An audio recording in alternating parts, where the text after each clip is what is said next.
Hello beautiful people, welcome back to Boddington Farm. Well, I've finally got the energy, sort of, to attack the harvest from last weekend. So I've got lots of different things that I'm going to actually salvage, you could say. So I went to the garden first and got some herbs, picked a couple of calendula flowers. They're actually going to be going in the oven shortly. My basil's all died, but when it was in abundance, I've got dried basil to use. Okay, now these are pretty scary looking tomatoes, but I can still make a tomato butter out of it, not a problem. Here is what's left of the spinach and kale. It's been waiting to be put into a pasta sauce. That's all the stuff, or just about all the stuff that I dehydrated. That's still got to go through the herb mill. It's actually a coffee grinder. So got that all set up because I've got eggplants to salt. And some of that's going into dinner tonight because I'm going to do a eggplant parmigiana for dinner tonight, using pasta sauce I canned July last year. So I used that with the eggplant parmigiana. Then with the tomato sauce, or pasta sauce I'm going to make, there's going to be eggplant, zucchini, tomatoes that I canned last year, and some mushrooms. I'm also going to put some of the mushrooms in pasta sauce. So you don't have to use the mushrooms if you don't like them. We like them. I'm going to use them, and they need using as well. And I've got the last of my mustard spinach just drying in here. That's all their stalks up there. Some more leaves, and I'll throw those calendula flowers in as well. So that's a big day for me. Don't forget, when you're using your oven to dehydrate, don't close it, leave it open. And mine stays depending on which way the house is shifted. So there you go, guys. I will show you as I go along what I come up with. Okay, so I've already got the biggest eggplant all cut up and salting. That just takes bitterness out and also the excess water out of it. You don't have to do this step, but I like my eggplant a little bit firmer for my eggplant parmesan, because you do actually have to egg and breadcrumb them before you put them in. So with the smaller ones, I've got a couple to do. What I'm doing is I'm just putting them, or chopping them up, putting them in a bowl to salt for a while. Eggplants do oxidize really quickly, so it doesn't matter if they go brown, they're still okay. So I'm just put your teeth back in, baby. Just giving them a rough chop. And when I do my pasta sauce too, I might just leave a chunky pasta sauce, or I could put a hand blitzer through it to make it a nice thin, or blended like I did last year. So I'll see what I decide once I've done it and what's in there. So them in, and I've got another 3 little ones. So you don't want to see me cut all this up, so I'll be back.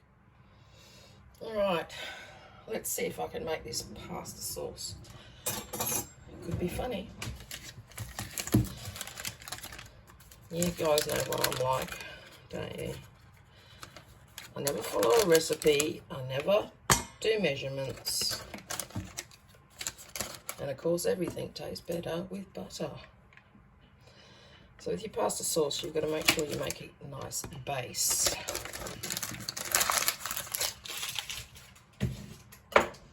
So the base we're starting off with today, if my stove will go on,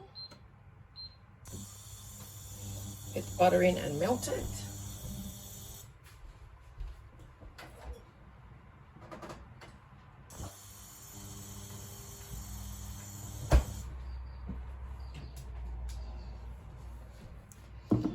Alright, come on butter, get melting. Lots to do, man. Right, so I believe the tomatoes I jarred last year, yep, they've got garlic in it. So, yep, they've both got roasted garlic in it. So I'll just add a little bit more fresh garlic.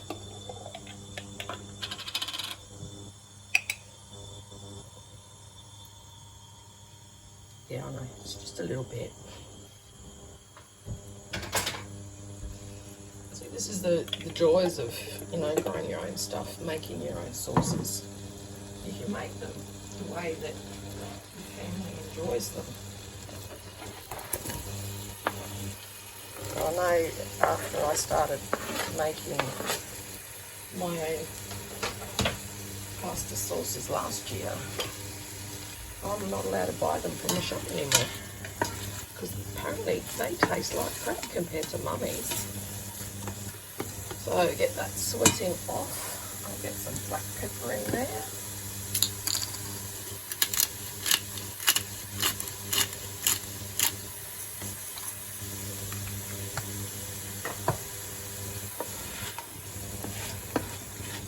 Cooking really is simple. I know some people find it hard. I know Aiden's a shocker when it comes to savouries, and he needs a recipe for his sweet dishes that he does. But everybody different.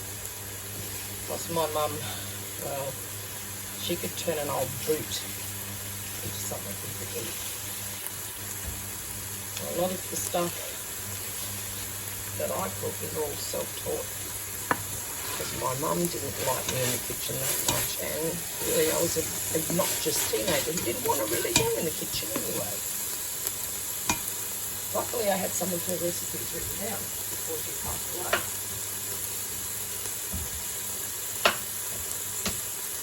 Okay. Now, let's see if we've still got a pop. If I can get these going open. And Agent's downstairs and I can't yell at him. Alright, we've got a pop.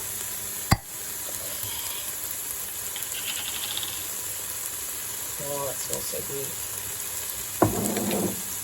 Smells really good actually.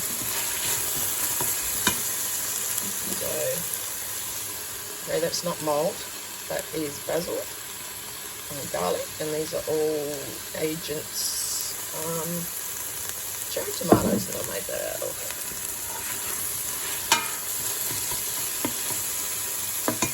So that's one jar. Let me get out the other one. Oh man.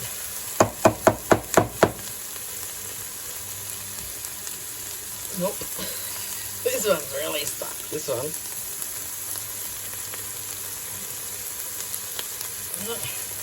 I'll get that off at some stage.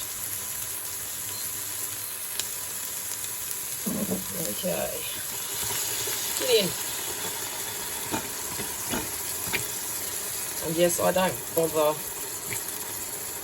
taking the skins off or take the seeds out, because if I do that, there will be no tomato left.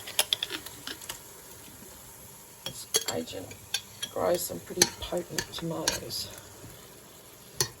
And that look yummy. Smells good too.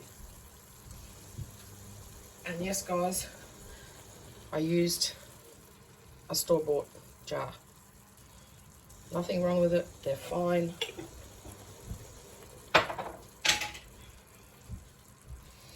And this other jar has got the pop on the top, but it isn't a split lid.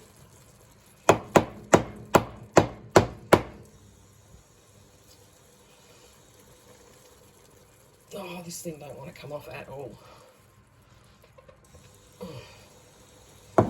going to be fun. I wonder if my little thinger will help me.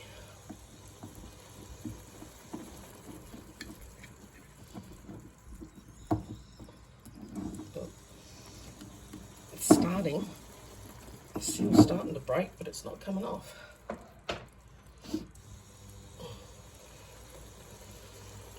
Ah, got it. Yeah, it actually all hissed out, so there wasn't a pop. Look, all looks good. Smells pretty good. Get in there. That one I'm gathering has got just tomatoes and rest in it. Now, what sort of tomatoes are they? They look like the bigger tomatoes, so I've got cherry tomatoes and normal slicing tomatoes in there. So all these tomatoes were oven canned last year, and I actually, because of the temperatures in where we live in Australia, I store all my canned stuff in a fridge downstairs that is just for canning. All right, they're in. Get them up and going now.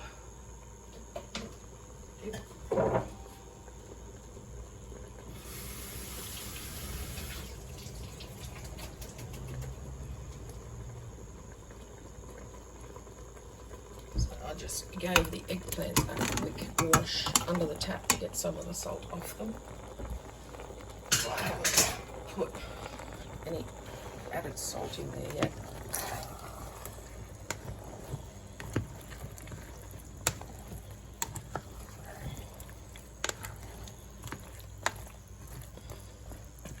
So pasta sauces are pretty easy to make. And you're using all that beautiful produce that you've grown throughout the year. So I'll let that have a bit of a cook down, and I'll be back with all the spinach and kale and stuff. Okay, so it's looking pretty yummy in there. All right, throw in some mushies. That's also going to give it a bit of fluid in there. I can just imagine this over some nice pasta. Yum. All right, now I've decided to go with the Tuscan kale and some mustard spinach. So I'll just roughly chop these up. There's the kale. There's the mustard spinach. And if you need extra fluid, I'm actually just going to let that sit on top and let it wilt a bit. As you can see, it has lasted fine in the fridge for a week. I just washed it, left it in some cold water for a while, and then straight into a Ziploc bag into the fridge, as you saw before, the Ziploc bags. So I'll just put this lid on and let it sweat down a bit before I try mixing it all in together. So it's not that hard to make a pasta sauce, is it? I'll just go and decide which herbs I'm going to chop up, and then we should be able to mix it all in together. Okay, let's see how this is looking.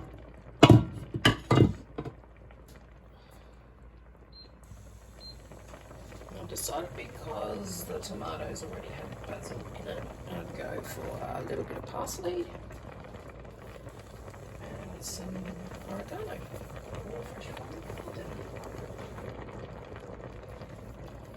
How beautiful is that? I think everything except for the little bit of garlic and the onions, everything else has come from the garden. Being grown by agent. I've decided it needs a little bit more liquid at the moment. So I chose to go with some veggie stock, because you don't just want to put water in there, dull down the flavour too much. Oops, stuff going everywhere. House only got clean the other day. Okay, and red wine. No, it's not my prepper wine, because my prepper wine has turned into prepper port. Very nice prepper port, but it doesn't really go.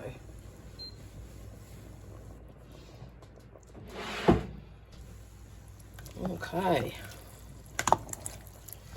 Now this, of course, okay, my stove's having a hissy fit now. This won't go into long-term storage because the tomatoes had already been in there. So I will oven can this, but to be used within the next 6 months. And as I said, it's always stored in the fridge as well. So it's last year's produce mixed with this year's produce. Pretty cool, huh? So I'll just leave it, yeah, I'll leave it simmer for a bit. Down on low, lid off a little bit so a little bit of the liquid is evaporated off. And that's the pasta sauce. It can be easier than that. You can just use tomato and onion and some herbs, some garlic, and you can use that to throw on some pasta. It doesn't have to be complicated. So we'll see what this looks like when it's all done. Okay, the pasta sauce is done and it looks yum and it tastes yum. I've decided not to leave it chunky. I want to have a nice smooth pasta sauce. So I'm just going to put a stick blender through it, and I won't put you through all the noise. And the pasta sauce is done. It looks yummy and it tastes even yummier. That's a pretty thick pasta sauce. I'm just going to can that all up and stick it in the fridge to use for the next couple of months. Not long term at all. So there you go, guys. Use your produce up. Yummy pasta sauce. Kids won't even know there's vegetables in there. So if you like what you saw, give us a thumbs up. Don't forget to subscribe and ring that bell, and we shall see you soon. Catch ya.